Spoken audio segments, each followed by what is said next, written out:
There was a young man who believed that life was always against him.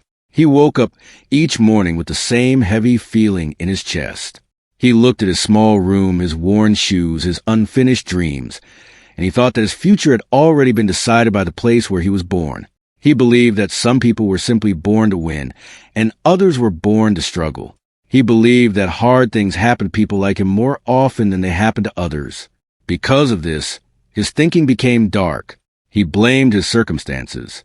He blamed his family. He blamed the world. He blamed time. He blamed everyone except the way he was thinking. His name was Tabo. He lived in a small home with his mother and two younger sisters. His father had left years before, and the responsibility of the house had slowly rested on his mother's shoulders. She worked long hours and still struggled to make enough. Tabo saw her tired face every day. But instead of helping with a grateful heart, he often felt angry about the life he had. He wanted more money, more respect, more freedom, and more success, but he did not know how to build any of it. So he sat with his frustration and let it grow into bitterness. When things went wrong, he said that the world was unfair. When people succeeded, he said they had luck. When opportunities came and passed, he said they were never meant for him. He had developed a habit of thinking that made him small before he had even tried. He did not realize that his mind had become a prison. The bars were not made of metal. They were made of fear, anger, excuses, and self-pity. One evening, after another day of disappointment, Tabo walked past a wall near the community center and saw a large painted face with kind, serious eyes. Beneath the face were words about Nelson Mandela. The words were simple, but they caught his attention. They spoke about courage, patience, and change. He stood there longer than he expected. He had heard Mandela's name many times before, but that day something felt different. He thought about a man who had spent many years in prison and still came out without letting hatred destroy him. He thought about a man who had every reason to become bitter, but chose another path.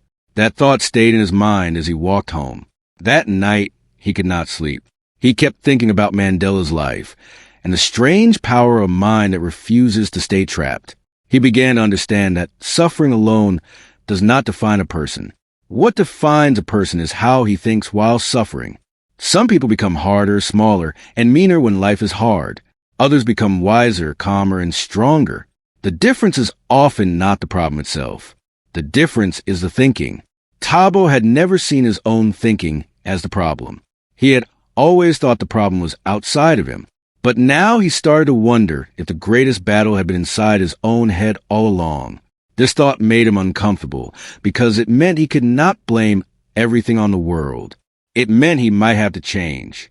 Change was not easy for him. He was used to complaining. He was used to comparing himself to others. He was used to saying that he had no chance before he even began. He was used to seeing his life as proof that success belonged to other people. When someone spoke about hope, he felt suspicious. When someone spoke about discipline, he felt offended. When someone spoke about patience, he felt impatient. He wanted a better life, but he did not want to face the discipline required to build one. Like many young people, he wanted results without transformation. But Mandela's example kept returning to his mind. He began reading more about him. He learned how Mandela spent years in prison, and yet did not let that prison shape the whole of his spirit. He learned that Mandela chose to think beyond his suffering. He did not allow pain to become his only identity. He did not allow the past to destroy the future. He understood that if the mind stays locked in anger, then freedom outside means little. Real freedom begins in thought. That idea touched Tabo deeply because he realized that he had been walking around freely but thinking like a prisoner. The next morning, he looked at his mother differently. He saw the exhaustion she carried and the strength it took to keep the home together. For the first time in a long while, he felt ashamed of how often he had complained instead of helping. He decided to do something small. He cleaned the kitchen before leaving for the day. He swept the yard. He helped his younger sister with her school bag. These were simple things, but they were the first signs of a shift in his mind. He was starting to think less about what life had failed to give him and more about what he could give to the people around him. This was the beginning of real change. It did not begin with money. It did not begin with a job. It did not begin with applause. It began with thinking differently. At first, the old habits did not disappear. They fought back. There were days when he still felt frustrated and discouraged. There were days when he wanted to give up and return to his old way of seeing everything as hopeless. But now, he had a new thought to hold on to. He remembered that Mandela had not become great because life was easy. He became great because his mind did not surrender to bitterness. Thabo began to understand that his thoughts were shaping his life every single day, whether he noticed it or not. He started paying attention to what he told himself. Before, he had said, "I can't. I'm not enough. People like me never make it." Now, he tried to say different words. "I can learn. I can grow. I can try again. I can become better." At first, these words felt strange, almost fake. But he kept speaking to them anyway, because he was learning that new thinking often feels uncomfortable before it feels natural. A new mind does not arrive in one day. It grows through repetition, patience, and truth. He also began to notice the people around him more carefully. He saw that some of his friends spent all their time laughing at the future instead of preparing for it. They mocked hard work. They mocked responsibility. They treated laziness like wisdom and discipline like weakness. Thabo realized that if he stayed around that kind of thinking, he would stay small. So he slowly began to distance himself from voices that dragged him backward. This was not because he thought he was better than others. It was because he understood that the mind becomes like the company it keeps. If you feed your mind with hopeless people, hopeless thoughts grow stronger. If you feed it with truth, courage can grow. One of the hardest things for him was dealing with his own anger. He had carried resentment for years. Resentment against his father. Resentment against missed opportunities. Resentment against the rich part of town he saw on television. Resentment against school days when he felt unseen. He had never admitted how much that anger ruled him. Mandela's example challenged him to let go of some of it. He understood that anger can be useful for a moment when it pushes a person to act, but anger becomes poison when it becomes a home. Thabo had lived too long in that home. Now he needed to leave it. Leaving bitterness did not mean pretending nothing hurt. It meant deciding that the hurt would not be the master of his future. That lesson was difficult, but it became the turning point of his life. He began waking earlier. He started reading short articles and books when he could. He wrote his goals in a small notebook. He did not make grand plans that could only embarrass him if they failed. He made simple plans. Learn a skill. Look for work. Help at home. Save a little money.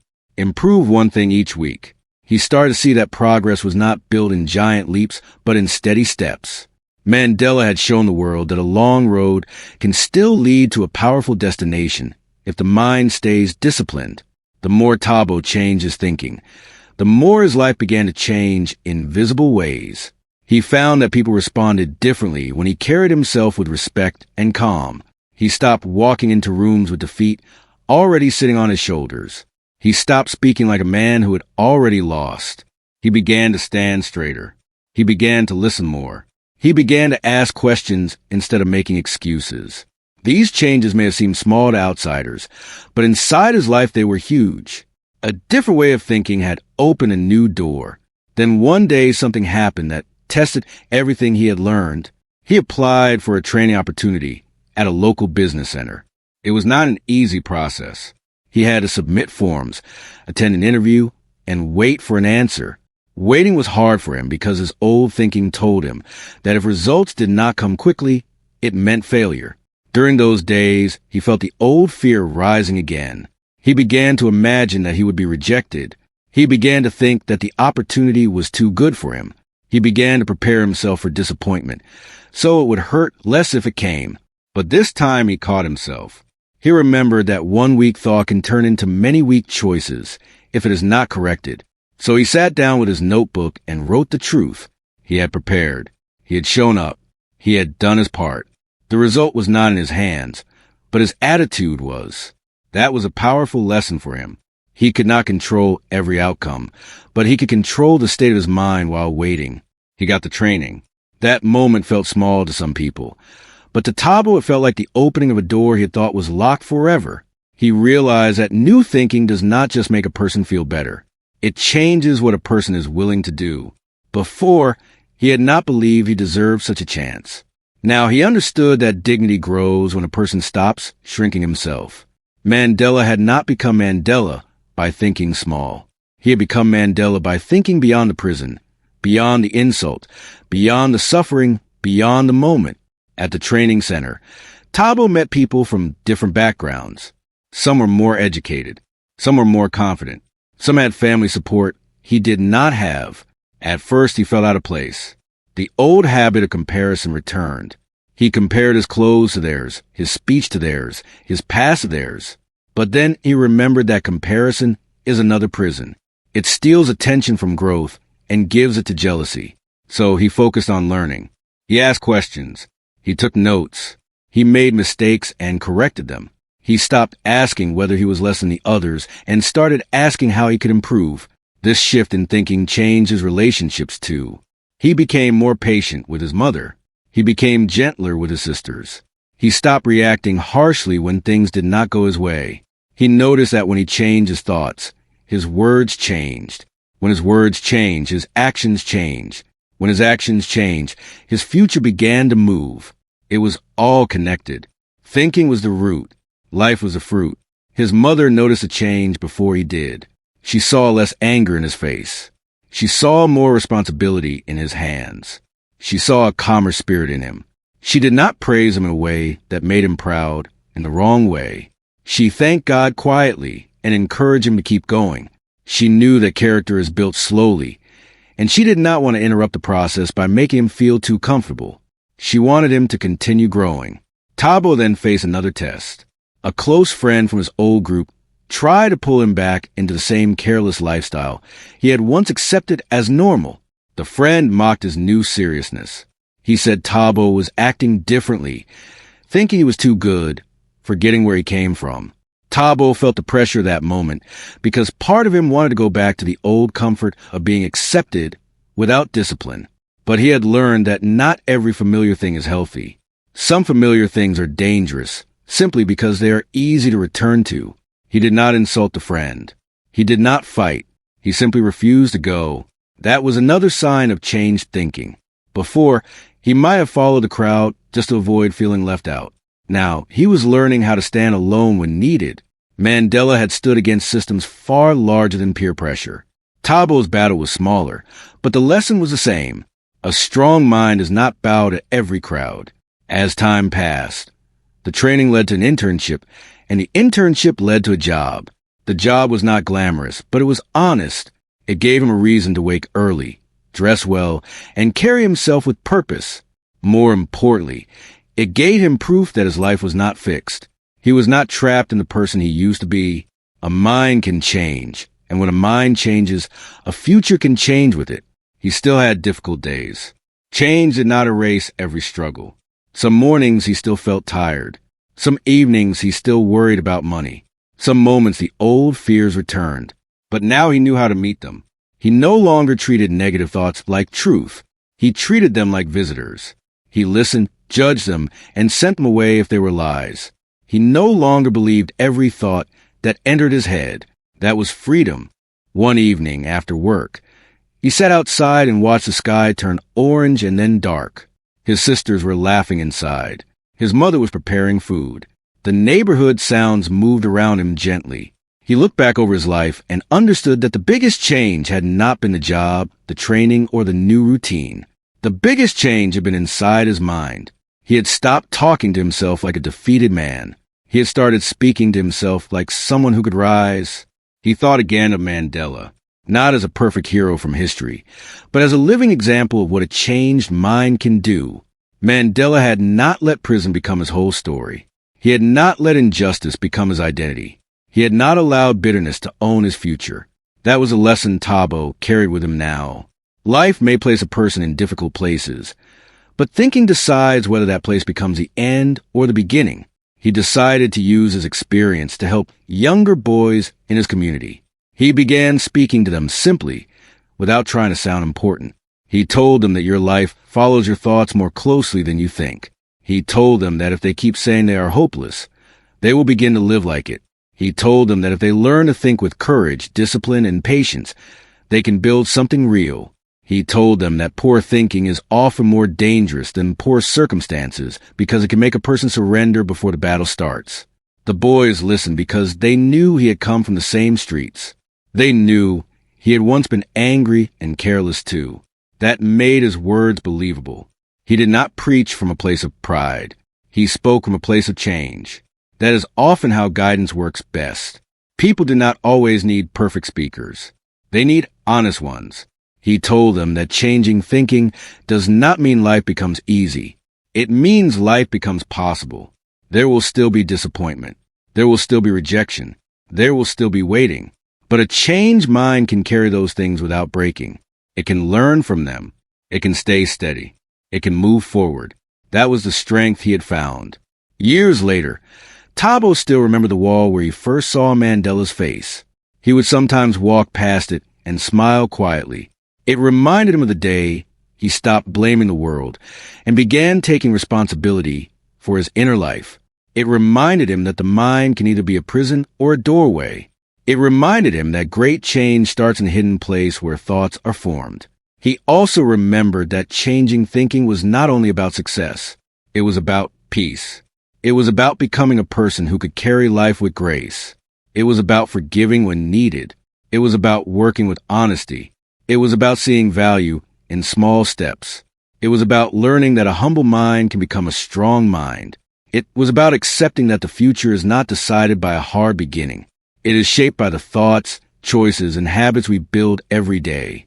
This became the simple guidance of his life. If your thinking is low, your life will stay low. If your thinking is bitter, your life will feel bitter. If you are lazy, your future will become weak. But if your thinking becomes disciplined, hopeful, honest, and brave, your life begins to rise. Not all at once, not magically, but surely. So his story became more than his own story. It became a lesson for anyone who feels trapped by their thoughts. It said that your circumstances matter, but they do not have the final word. It said that your past may explain you, but it does not have to define you. It said that the mind is a place where freedom can begin even before the outside world changes. That was the spirit he learned from Mandela. Change your thinking, and you change the direction of your life. Change your thinking, and you begin to walk like a person with purpose. Change your thinking, and even hard places can become places of growth. Change your thinking, and you may discover that the life you thought was impossible has been waiting for you to believe it could exist.